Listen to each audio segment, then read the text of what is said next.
देखिए हम लोगों का प्रोडक्शन फंक्शन चल रहा था, प्रोड्यूसर बिहेवियर चैप्टर चल रहा था। प्रोड्यूसर बिहेवियर में हम लोग प्रोडक्शन फंक्शन को पढ़ रहे थे। प्रोडक्शन फंक्शन में हम लोगों ने देखा था कि उसमें प्रोडक्शन का दो लॉ था, एक लॉ ऑफ वेरिएबल प्रोपोर्शन था और दूसरा law of return to scale था। Law of variable proportion short term के लिए लागू होता है प्रोडक्शन फंक्शन में, और law of returns long term के लिए लागू होता है प्रोडक्शन फंक्शन में। देयर आफ्टर हम लोगों ने देखा कि how a producer will get the equilibrium, एक प्रोड्यूसर इक्विलिब्रियम कब गेन करता है, और उस इक्विलिब्रियम को हम लोगों ने पढ़ा था, कैलकुलेशन करके देखा था with the help of iso cost line and iso quants. उसमें हम लोगों ने कई डायग्राम देखा और कई डायग्राम के आधार पर प्रोड्यूसर को इक्विलिब्रियम हम लोगों ने सिद्ध करके दिखाया। तो where the producer will get the equilibrium whenever the isocost line and the isoquant tangent each other, जहां एक दूसरे को स्पर्श करता है वहां पर क्या होता है, प्रोड्यूसर का इक्विलिब्रियम गेन होता है, संतुलन प्राप्त होती है, और उसके आधार पर वो उत्पादन मात्रा को डिसाइड करता है, और उसमें वह देखता है कि कितना लेबर का अनुपात है और कितना श्रम का अनुपात, कैपिटल का अनुपात है और कितना लेबर का अनुपात है। वो दोनों के कॉम्बिनेशन पर एक संयोग बनाता है और उस पर वो उत्पादन को तय करता है।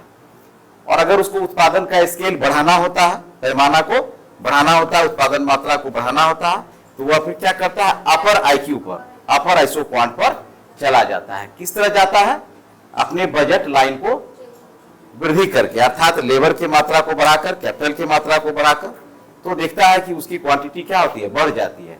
अर्थात जो features of the iso quant हमने बताया था, उस फीचर ऑफ आइसो क्वांट में क्या था कि लोअर अपर मच प्रोडक्शन देगा और लेसर जो है लेसर प्रोडक्शन देगा, लोअर आइसो क्वांट देगा। इस तरह से वह अपना इनहांसमेंट करता है, बढ़ता चला जाता है। ठीक है ना, इतनी सारी बातें हम लोगों ने उसमें ये पूरा आपका होल फिगर हुआ। अब प्रश्न आता है कि उसमें हम लोगों ने देखा था कि law of returns to scale जो है वो लॉन्ग टर्म के लिए एप्लीकेबल था, लॉन्ग टर्म में लागू हो रहा था। वहां पर तीन नियम उत्पादन का, तीन स्टेजेस दिखाया गया था। तीन स्टेज क्या था, पहला था लॉ ऑफ इंक्रीजिंग रिटर्न्स, दूसरा था लॉ ऑफ कांस्टेंट रिटर्न्स, और तीसरा था लॉ ऑफ डिक्रीजिंग रिटर्न्स। तो ये सारे रूल लागू हो रहे थे प्रोडक्शन फंक्शन में। लेकिन जो है अमेरिका में दो अर्थशास्त्री हुए, ठीक है, एक कॉब डॉगलस का नाम आ रहा है, जिसमें आपका एक कॉब इकोनॉमिस्ट थे और एक पॉल एच डॉगलस साहब थे। ठीक है, ये दोनों 1928 में एक पुस्तक आया था कॉम्बिनेशन रूप में, principles of the production function. ठीक है, उस पुस्तक में उन्होंने लिखा था कि 1922 से लेकर लगभग 28 तक में एक अमेरिका में सर्वे किया गया था प्रोडक्शन के दौरान। तो सर्वे में ये बात उभर के आई थी कि जो लेबर और कैपिटल का जो इनपुट होता है, जो हम उसका रेशियो प्रोपोर्शनल हम लगाते हैं, तो उत्पादन पर भी कंसिक्वेंटली उसका इफेक्ट पड़ता है। लेकिन लेबर का कितना पड़ता है और कैपिटल का कितना पड़ता है, ये डिसाइड कैसे होगा, ये डिसाइड कैसे होगा। तो वो सारे मैन्युफैक्चरिंग, अमेरिका का मैन्युफैक्चरिंग जो इंडस्ट्री थी, जहां पर विनिर्माण का कार्य हो रहा था, तो वहां वो एक सर्वे किया, एक स्टैटिकल सर्वे किया, और सर्वे के बाद जब उसके पास वो रिजल्ट आया, उसका जो कंक्लूजन निकाला रिसर्च का, तो देखा कि उसमें लेबर का इनपुट ज्यादा आता है। किसी भी उत्पादन को बढ़ने में, बढ़ाने में जो एक प्रोड्यूसर होता है वह हमेशा चाहता है कि लेबर का इनपुट ज्यादा दे, in comparison with the capital, in comparison with the capital.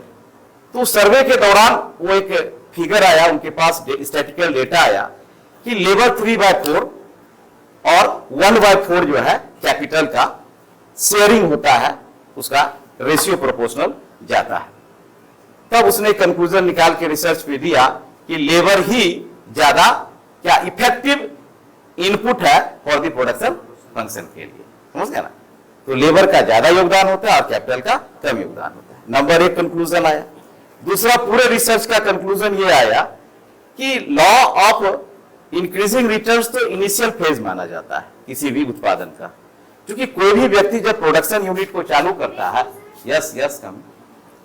Production unit को जब चालू करता है तो तुरंत से ही वह अपने स्केल को बढ़ा नहीं लेता है, और तुरंत से ही उसका एवरेज कॉस्ट या मार्जिनल कॉस्ट घटने भी नहीं लगता है। ठीक है ना, क्योंकि एक सीमा तक तीनों रेखा बढ़ती है। आप याद कीजिए लॉ ऑफ वेरिएबल प्रोपोर्शन को, हमने उसमें आपको 3 रेखा बताया था। क्या बताया था आपने? अब उसमें मैंने बताया था जो प्रोडक्शन फंक्शन था, इस सारा चैप्टर को दिमाग में घुमाना होगा जितना हम पढ़ा है, इसलिए कॉक डगलस थ्योरी हम लास्ट में पढ़ाते हैं, ठीक है ना। हाँ, बच्चा नहीं समझता है इसमें। तो प्रोडक्शन फंक्शन में उसमें क्या था? उसमें था आपका जो है लॉ ऑफ वेरिएबल प्रोपोर्शन, और एक था लॉ ऑफ, है ना, रिटर्न्स टू स्केल, ठीक है, रिटर्न्स टू स्केल। इसमें क्या बताया गया था? इसमें बताया गया था 3 बातें बताई गई थी। क्या? लॉ ऑफ इंक्रीजिंग, ठीक है, law of no decreasing and law of negative, ठीक है। लॉ ऑफ इंक्रीजिंग था, बढ़ते हुए, तो लॉ ऑफ डिक्रीजिंग और लॉ ऑफ नेगेटिव रिटर्न्स था। इस तीनों को हम किस रूप में देखे थे? हमने पहले देखा था एपी के माध्यम से, अर्थात एवरेज प्रोडक्ट के माध्यम से। दूसरा मैंने देखा था एमपी के माध्यम से, और तीसरा देखा था टीपी के माध्यम से। ये तीनों में क्या रिलेशन आई थी? तीनों में रिलेशन अलग अलग आया था। पहला स्टेज में क्या आया था? फर्स्ट स्टेज में आया था कि एपी भी बढ़ता है, एमपी भी बढ़ता है और टीपी भी बढ़ता है। यानी तीनों factor, average product, marginal product और टोटल प्रोडक्ट, तीनों क्या होता है? बढ़ता है। ये था। दूसरा स्टेज में हमने क्या देखा? सेकेंड स्टेज में कि जब एपी और एमपी यानी कि एवरेज प्रोडक्ट और मार्जिनल प्रोडक्ट दोनों एक दूसरे एक जगह पर क्या होता है? मिल जाता है, कटता है, अर्थात दोनों क्या होता है? एक दूसरे के बराबर हो जाता है। उस बिंदु पर बराबर होता है तो तब तक टीपी बढ़ता ही रहता है, टीपी बढ़ता है, और एक पॉइंट ऑफ इन्फ्लेक्शन आता है जहां से वह कर्वेचर को चेंज करने लगता है, अपना वह चेंज करता है, अर्थात बढ़ता है लेकिन घटते क्रम में बढ़ता है, घटते क्रम में बढ़ता है, अर्थात डिक्रीजिंग ऑर्डर वहां लागू हो जाता है, ठीक है। उसके बाद हम थर्ड स्टेज में क्या देखते हैं कि जब टीपी एकदम बिल्कुल क्लाइमेक्स पे होता है, एकदम टॉप पे, तब वहां पर एमपी क्या आ जाता है? 0 हो जाता है। तो वहां पर एमपी 0 होता है, एमपी इक्वल टू 0 हो जाता है। और ये जो है एपी भी क्या होता है? घटने लगता है, वो भी, लेकिन ये 0 कभी नहीं होता है ना। तो ये रीजन था किसमें? लॉ ऑफ वेरिएबल प्रोपोर्शन में, जो आपने पढ़ा, आपने लिखा भी, टेस्ट में लिखा है, और आपका ये कंक्लूजन था। तो कहता है कि कॉक डगलस जो थ्योरम आई या थ्योरी आया, उसमें कहा कि जो एपी और एमपी है, मार्जिनल प्रोडक्ट है और एवरेज प्रोडक्ट है, ये दोनों में जो रिलेशन दिखाता है, वहां दोनों का रिलेशन तो बिल्कुल सेम रह जाता है, चाहे वो लॉन्ग रन में हो या शॉर्ट रन में हो, ठीक है ना, रिलेशन सेम रहता है। लेकिन लेबर का जो प्रोपोर्शनेट है, जो substitution of the elasticity of the labour है, यानी कि हम कैपिटल को त्याग कर लेबर की संख्या धीरे धीरे बढ़ाते हैं, और बढ़ाने के बाद जो हमारा टोटल आउटपुट हमारा बढ़ता है, वह इक्वल में बढ़ता है, अर्थात alpha plus beta equal to 1 बढ़ता है, ठीक है। यानी alpha plus beta equal to 1 बढ़ता है, अर्थात जिसे पूछेंगे वही बताएगा। यहां पर सोनू जी आप कराइए, इसमें कौन सा लॉ ऑफ नियम लागू होता है? वेरी गुड, थैंक यू, बहुत अच्छा, ठीक है ना। कौन सा नियम लागू होता है? लॉ ऑफ कांस्टेंट लागू होता है। तो पूरे इंपिरिकल रिसर्च का रिजल्ट यही आया कि लेबर बढ़ाइए, कैपिटल का त्याग कीजिए, लेकिन जितना मात्रा में लेबर बढ़ाते हैं और जितना मात्रा में कैपिटल का इनहांसमेंट करते हैं, उसी मात्रा में, उसी समानुपातिक ढंग से कुल उत्पादन भी क्या होता है? बढ़ता है। अर्थात पूरे में देखा गया कि लॉ ऑफ कांस्टेंट ही लागू हो रहा है, यानी इक्वल टू 1 के बराबर दिखाया गया, समझ गया ना। और हम दूसरा आप देखे थे कि जब law of alpha plus beta greater than 1 होगा, हाँ, तो लॉ ऑफ कांस्टेंट, तो लॉ ऑफ इंक्रीजिंग यानी कि बढ़ते हुए वृद्धिशील जो है लागू रिटर्न लागू होता है। और जब अल्फा प्लस बीटा क्या लेस देन 1 होगा, तो लॉ ऑफ डिक्रीजिंग रिटर्न लागू होगा। तो कहा कि ठीक है, ये स्टेज हो सकता है, ये भी स्टेज हो सकता है, लेकिन अल्टीमेटली देखा गया पूरे अमेरिका में कि लॉ ऑफ कांस्टेंसी ही लागू हो रहा था और निष्कर्ष आया, तो कॉब डगलस ने अपने सिद्धांत को प्रूव किया कि जब अल्फा बीटा के मान को हम वृद्धि करते हैं, अर्थात लेबर और कैपिटल को हम बढ़ाते हैं, तो हम देखते हैं कि लेबर का जो समानुपातिक है, जो लेबर का जो प्रोपोर्शन है, वो ज्यादा होता है इन कंपैरिजन विद द कैपिटल के तुलना में। यानी कैपिटल ज्यादा नहीं बढ़ा सकते आप, लेकिन लेबर को ज्यादा बढ़ाया जा सकता है। क्यों? क्योंकि वेरिएबल फैक्टर है, वो उसको आप ज्यादा बढ़ा सकते हैं। और हर हाल में वह एक इक्वेशन निकाल के लाया और इक्वेशन के बाद उसने बताया कि इस रेशियो से प्रोपोर्शन चलता है तो देखता है कि वहां पूरे थ्योरी में लॉ ऑफ कांस्टेंट ही लागू होता है। ठीक है ना? तो उसने दिया कि मान लेते हैं, जैसे ये सब लिख लिया, आप लिखिएगा ना, लिखिए वहां पर, ये कब थ्योरी आई थी? कॉब डगलस है ना, थ्योरी ऑफ प्रोडक्शन फंक्शन 1928 में आया था। बुक का क्या नाम था? Theory of production function. इसी किताब में वो अपने रिसर्च के बारे में लिखा था। ये दोनों कहां के अर्थशास्त्री थे? ऑब्जेक्टिव एमसीक्यू के लिए आपको जब पूछा जाएगा, ये अमेरिकन अर्थशास्त्री थे। एक थे या दो थे? दो थे। कॉब साहब अलग थे, डगलस साहब अलग थे। दोनों मिला के सिद्धांत बनाए, रिसर्च किए, तो उनके नाम पर सिद्धांत हो गया कॉब डगलस थ्योरी। क्लियर है ना? ये क्या बताते हैं? ये बताते हैं प्रोडक्शन फंक्शन को बताते हैं। ये क्या बताते हैं? लेबर और कैपिटल के अनुपात को बताते हैं।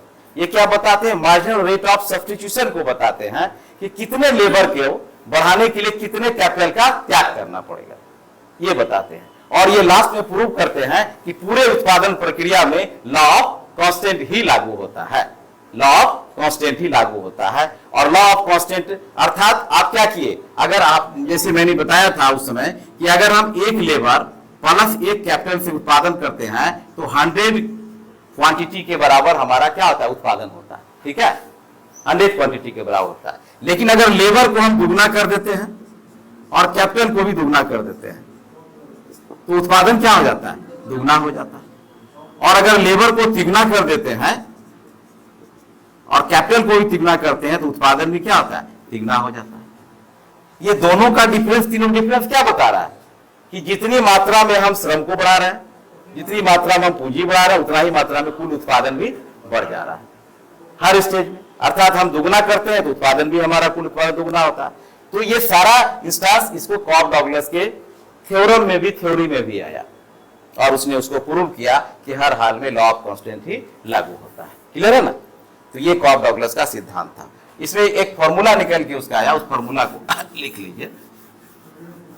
हाँ, तो कॉब डगलस का जो फॉर्मूला आया, जैसे मान लेते हैं हम टोटल को क्वांटिटी में दिखाते हैं। थ्योरी ऑफ प्रोडक्शन फंक्शन है, थ्योरी ऑफ प्रोडक्शन फंक्शन 1928 में आया था। ये empirical study of the manufacture sector of the America था, मतलब उसका एक रिसर्च पेपर था। लेकिन अब उसके बाद सिद्धांत बन के आ गए, सिद्धांत निकल गया और एडमिट हुआ, रॉयल कमेटी अप्रूव कर दिया, पूरे दुनिया में पढ़ाई होने लगी इसके बारे में, एडमिट करने लगा। ये बहुत पुरानी थ्योरी है, क्योंकि अब तक तो परिवर्तन बहुत सारा चीज हो चुका है परियल में। तो उसने कहा